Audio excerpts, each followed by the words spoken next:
Uber, the world's largest taxi company, owns no vehicles. Facebook, the world's most popular media owner, creates no content. Alibaba, the most valuable retailer, has no inventory. And Airbnb, the world's largest accommodation provider, owns no real estate. Something interesting is happening. That's what marketer Tom Goodwin wrote in his book Digital Darwinism a few years ago.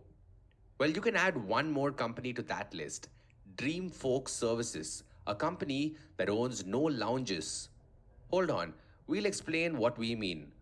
Now, if you've ever lazed in an airport lounge in India, chances are that your entry to the lounge was managed by this company.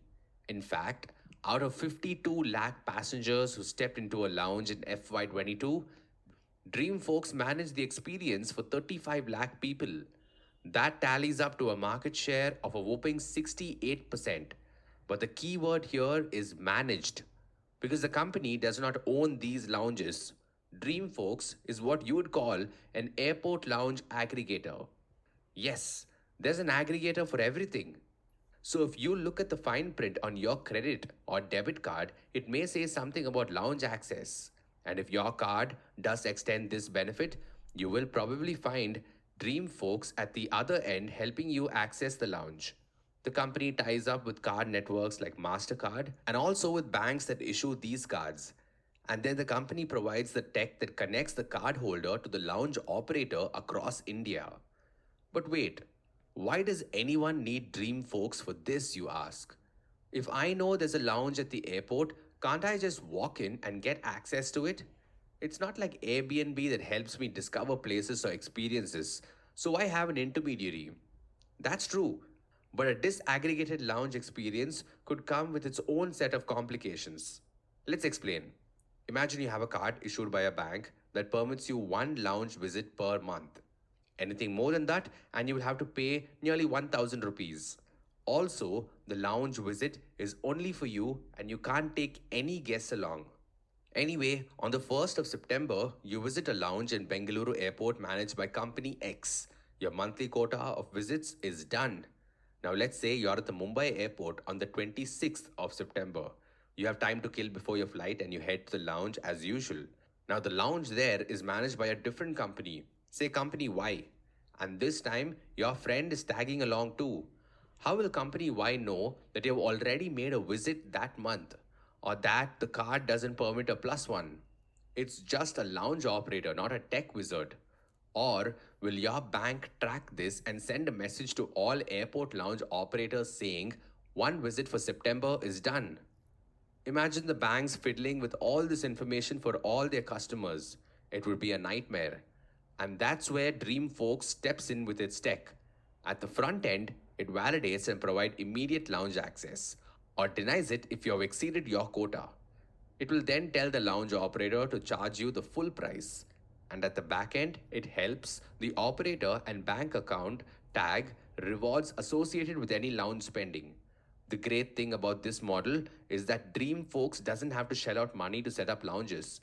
It doesn't have to spend truckloads to acquire customers like you and me. That's the bank's headache.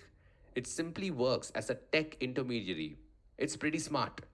But the biggest attraction? Well, DreamFolks runs a virtual monopoly. Yes, there's no other domestic player quite like it. There are only 54 domestic lounges in India today, and DreamFolks enables access to all of them. It's also an exclusive partner to 12 separate lounges.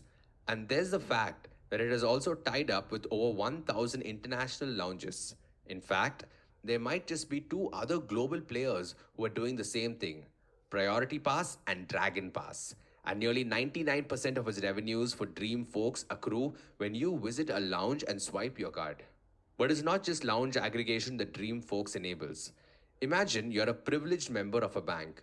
You decide that it's time for a trip and you make your booking.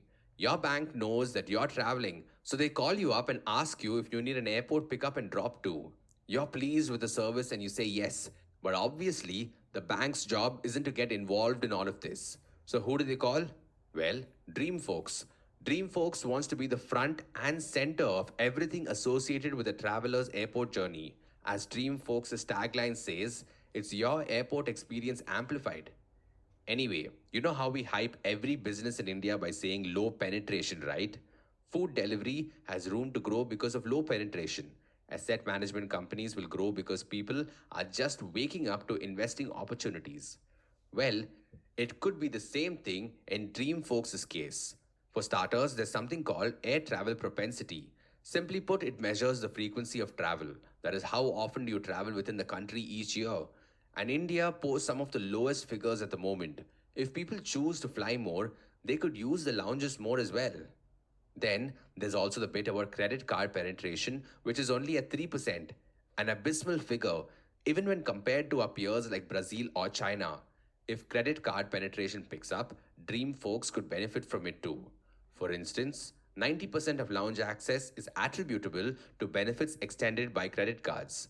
So if there are more credit cards going around, it could lead to more people eventually availing of lounge benefits too. And when you put these together, you will get an expectation of how the lounge market in India is expected to grow.